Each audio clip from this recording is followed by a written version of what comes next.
இப்போ நம்ம இந்த வீடியோவில் எதை பற்றி பார்க்க போகிறோம்னா சிஎஸ்கே வந்து 2025 ஐபிஎல்லில் தன்னோட முதல் மேட்ச்சை வந்து மும்பை சந்திக்கிறாங்க. இந்த மேட்ச் வந்து ஞாயிற்றுக்கிழமை நம்ம சேப்பாக் பிச்சில் நடக்குது. இந்த மேட்ச்சில் மும்பைக்கு எதிராக களமிறங்க போகிற சிஎஸ்கே அணியில் பிளேயிங் லெவலில் 4 ஃபாரின் வீரர்கள் யார் அப்படிங்கிறத தான் பார்க்க போகிறோம். சிஎஸ்கே ஸ்குவாடில் மொத்தம் 7 வீரர் இருக்காங்க. 7 பேரும் ஒருத்தருக்கு ஒருத்தர் குறைஞ்சவர் கிடையாது. 7 பேருமே வித்தியாசமான தனித்தனி டேலண்ட் உள்ளவங்க. இந்த 7 பேரில் எந்த 4 வீரர் நம்மளுடைய கேப்டன் ருத்து எம்ஐக்கு எதிராக களமிறக்க போகிறார் அப்படின்னு தான் பார்க்க போகிறோம். வாங்க வீடியோக்குள்ளே போகலாம். அதுக்கு முன்னாடி ஒரு லைக்காக தட்டி விட்டுருங்க.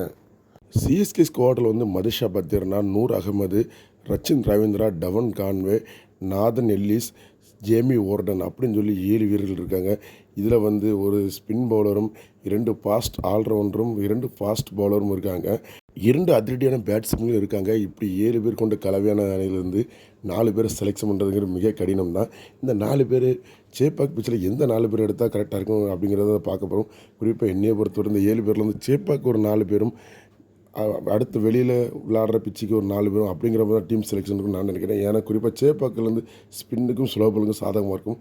இதை முதல் ஆளாக நம்மள்ட்ட மதிஷா பத்னா இருப்பார். நிறைய பேர் சொல்கிறாங்க மதிஷா பத்னா ஃபார்ம் அவுட்டில் இருக்கார், அவருக்கு பாரு நீங்கள் நாதன் எல்லிஸே உள்ளே கொண்டு வரலாம் அப்படின்னு சொல்கிறாங்க. ஆனால் சிஎஸ்கே வந்து எப்பவும் அனுபவத்துக்கும் நம்பிக்கைக்கு தான் முக்கியத்துவம் கொடுப்பாங்க. நம்மள்ட்ட பத்ரனா கடந்த 2-3 சீசனில் சிஎஸ்கேன்னு ஒரு நம்பிக்கை நட்சத்திர பவுலராக இருக்கார். பல மேட்ச் சிஎஸ்கே வின் பண்ணி கொடுத்துருக்காரு. சிஎஸ்கே டெத் அவுட் பெஸ்ட்னு சொல்லலாம். இப்போ அவர் ரீசெண்டாக ஃபார்மில் இல்லைனாலும் சிஎஸ்கேக்கு வந்தோடனே எல்லாருமே ஃபார்ம் ஆயிடுவாங்க. அதனால் சிஎஸ்கே மேலே மதிஷா பத்னா ஒரு தனிப்பட்ட மரியாதை நம்பிக்கை வச்சுருக்காங்க. முதல் மேட்ச்சில் அவர் தான் களமிறங்க போகிறாரு. எம்ஐக்கு எதிரான மேட்ச்சில் முதல் வீரராக மதிஷா பத்னா தனக்கான இடத்த உறுதிப்படுத்துறது அதில் எந்த ஒரு சந்தேகமும் இல்லை. நான் அடித்து சொல்லுவேன், மதிஷா பத்னா பிளேயிங் லெவலில் கட்டாயம் இடம்பெறுவார். அடுத்ததாக 2வது வீரர் யார் அப்படின்னு மிகப்பெரிய கேள்வி இருக்குது. ஏன்னா 2வது வீரருக்கான இடத்துல 2 பேரும் போட்டி போடுறாங்க. 2மே நம்ம செல்ல கெவிஸ் தான். நம்மளோட டவன் கான்வே மற்றும் ரச்சின் ரவீந்திரா, இந்த 2 பேரில் யாரை செலெக்ஷன் பண்ணுறதுன்னு சொல்லி மிகப்பெரிய குழப்பம் இருக்குது. ஒருவேளை 2 பேருமே பிளேயிங் லெவலில் விளையாடலாமா அப்படின்னு பார்த்தா ஒரு ஃபாஸ்ட் ஆல்ரவுண்டரை கட்டாயம் உட்கார வச்சு தான் ஆகணும். ஏன்னா பிளேயிங் லெவலில் ஒரு ஃபாஸ்ட் பவுலர் தான் உள்ள கொண்டு வர முடியும். என்னையை பொறுத்தவரை கேட்டிங்கன்னா நான் சொல்லுவேன் ரவீந்திராவுக்கு வாய்ப்பு கொடுங்கன்னு சொல்லுவேன். ஏன்னா இன்றைக்கி ரவீந்திரா உச்சக்கட்ட ஃபார்மில் இருக்கார். இளம் வீரர், எடுத்த உடனே ஜெட் வீரர், ஒரு அதிரடியாக விளையாடக்கூடிய ஒரு ஆக்ரோஷமான வீரர். ஆனால் நம்மளை டவன் கான்வே வந்து ஒரு நிதானமான விளையாடக்கூடிய வீரர். இப்போதைக்கு என்ன தேவைன்னா நமக்கு ஒரு அதிரடி தான் தேவை. ஏன்னா ஓப்பனில் ருத்து நிதானம் விளையாடும் போது அவருக்கு ஈக்குவலாக ஒரு அதிரடியான வீரர் இருந்தால் ரன் ரேட் குறையாமல் இருக்கும். உதாரணத்துக்கு இப்போ ருத்தும் ஸ்லோ விளையாடும்போது கான்வே ஸ்லோ விளையாடும்போது ரன் ரேட் குறைய தான் செய்யுது. கான்வே வந்து ஒரு கிளாசிக் பிளேயர், அதில் எந்த ஒரு மாற்று கருத்தும் இல்லை. நம்மளோட டவன் கான்வே சேப்பாக் பிச்சில் பல ரெக்கார்டாக வச்சுருக்காரு. பல மேட்ச் சிஎஸ்கே வின் பண்ணுற உறுதுணையாக இருந்திருக்காரு. ஆனால் சமீபத்தில் ஃபார்ம் கேள்விக்குறையாக இருக்குது. சாம்பியன் ட்ராஃபியில் கூட நம்மளோட நியூசிலாந்து டீம் வந்து கான்வே வெளியே உட்கார வச்சாங்க. அதனால் நிறைய பேர் சொல்கிறாங்க அதுக்கு நீங்கள் 2 பேருமே பிளேயிங் லெவலில் சேர்க்கலாமே அப்படின்னு. என்னையை பொறுத்தவரை ரச்சின் இடம் உறுதி நான் நினைக்கிறேன். அடுத்த 3வது வீரராக நம்மளோட செல்லக்குட்டி கடைக்குட்டி சிங்கம் நம்மளுடைய ஷாம் கரன் விளையாடுறதுக்கான வாய்ப்பு மிக அதிகமாக இருக்குது. அதாவது ரச்சின் அண்ட் கான்வே ரெண்டில் ஒருத்தர் இருந்தால் நம்ம ஷாம் கரனுக்கான இடம் உறுதி. ஒருவேளை பிளேயிங் லெவலில் 2 பேர் இருந்தால் ஷாம் கரனுக்கான இடம் கேள்விக்குறி தான். ஷாம் கரன் பெஞ்சில் உட்காரணும். Sam Curran left fast bowler. இது கவனிக்க வேண்டிய விஷயம். சிஎஸ்கே சமீப காலமாக இடதுகை ஃபாஸ்ட் பாலர் எல்லாம் தடுமாறி கொண்டு இருக்காங்க. அந்த இடத்துல ஷாம் கரன் உள்ளே இருக்கிறது மிகப்பெரிய பலமாக இருக்குது. அது மட்டும் இல்லாமல் நம்பர் 5 நம்பர் 6 ஒரு அதிரடியான விளையாடக்கூடிய வீரர். பல மேட்ச் ஸ்டாண்டர்ட் பண்ணி விளையாண்டுருக்காரு.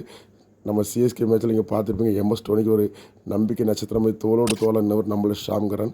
ஆனால் ஷாம் கரன் தனக்கான இடத்த பெறுவார் நான் நினைக்கிறேன். 3வது வீரராக நூர் அகமது கட்டாயம் இடம்பெறுவார். நூர் அகமது சிஎஸ்கே ஏலத்தில் 10 கோடி கொடுத்து எடுத்தாங்க. காரணம் நம்மளோட சேப்பாக் பிச்சுக்காக தான் எடுத்தாங்க. சேப்பாக் பிச்சில் நடக்கிற ஒவ்வொரு மேட்சிலும் சிஎஸ்கே அணிக்கார் நூர் அகமது களமிறங்குவார். அதில் எந்த ஒரு மாற்று கருத்தும் இல்லை. வெளிப்பிச்சில் நூர் அகமது பெஞ்சில் இருப்பார். சேப்பாக் பிச்சில் நம்மளுடைய அஸ்வின் மற்றும் ஜடேஜாவோட கூட்டணி போட்டு நம்ம நூர் அகமது பாலை திருக்கி விட போகிறாரு. யார் சிக்கிறான்னு சொல்லி பொறுத்துறது பார்ப்போம். அடுத்தா பார்க்க போகிறது நம்மள்ட்ட ஜேமி ஓர்டன் ஒரு மிகப்பெரிய ஹிட்டர். இவரோட அத்லட்டிக் ஆட்டம் வேறு லெவல். அது மட்டும் இல்லாமல் நாதன் எல்லிஸ் ஒரு எக்ஸ்ட்ரானரி பவுலர். இப்போ ஆஸ்திரேலியா ரீசெண்டாக கலக்கி கொண்டிருக்காரு. ரீசெண்டாக ஆஸ்திரேலியா தவிர்க்க முடிய வீரராக வந்து கொண்டிருக்காரு. இவங்க 2 பேருக்கும் வாய்ப்பு உண்டுன்னு கேட்டால் இப்போதைக்கு இல்லை. நம்மள்ட்ட ஜேமி ஓர்டன் ஷாம் கரன் சொதப்பா மட்டுமே அவருக்கான வாய்ப்பு உறுதி நான் சொல்லுவேன். ஏன்னா ஷாம் கரனுக்கு ஏற்கனவே சிஎஸ்கேல விளையாண்ட அனுபவம் இருக்குன்னு அவருக்கு தான் முன்னுரிமை கொடுப்பாங்க. ஒருவேளை மிகப்பெரிய ஹிட்டர் தேவை அப்படின்னு நினச்சாங்கன்னா ஜேமி ஓர்டனை நம்மளோட சிஎஸ்கே பிளேயிங் லெவலில் கொண்டு வரலாம். அதில் எந்த ஒரு மாற்று கருத்தும் கிடையாது. நாதன் எல்லிஸ் வந்து மிகச்சிறந்த டெத் ஓவர் பெஸ்ட்லிஸ்ட் பவுலர். ஒருவேளை பத்ரனாக்கு ஒரு காயம் ஏற்பட்டாலோ இல்லை பத்ரனா ஃபார்ம் அவுட்டில் இருக்காருமோ அவரால் எந்த பிரயோஜனம் சிஎஸ்கே நினைத்தால் மட்டுமே நம்மளோட நாதன் எல்லிஸ் வந்து உள்ள வருவார். நாதன் எல்லிஸை பொறுத்தவரை பத்ரனாக்கு ஒரு பேக்கப் வீரர் தான். அதே மாதிரி நம்மளோட ஜேமி ஓர்டனும் நம்ம ஷாம் கரனுக்கு பேக்கப் வீரர் தான். இப்போ நம்ம வந்து எம்ஐக்கு எதிராக பிளேயிங் லெவலில் களமிறக்க போகிற 4 ஃபாரின் வீரர் யாருன்னு கேட்டிங்களா, ரச்சின் ஆர் கான்வே ரெண்டில் ஒருத்தர், நூர் அகமது, மரிஷா பத்திர்னா, ஷாம்கரன் இவங்க தான் நம்மளுடைய எம்ஐக்கு எதிராக களமிறக்க போகிற 4 ஃபாரின் வீரர். ஒருவேளை ரச்சின் கான்வே 2 பேரும் உள்ளே இருந்தாங்கன்னா ஷாம்கரனுக்கு பிள்ளைங்களோட இடம் கிடைக்காது. வேறு எந்த ஒரு மாற்று கருத்தும் இருக்காதுன்னு நான் நினைக்கிறேன்.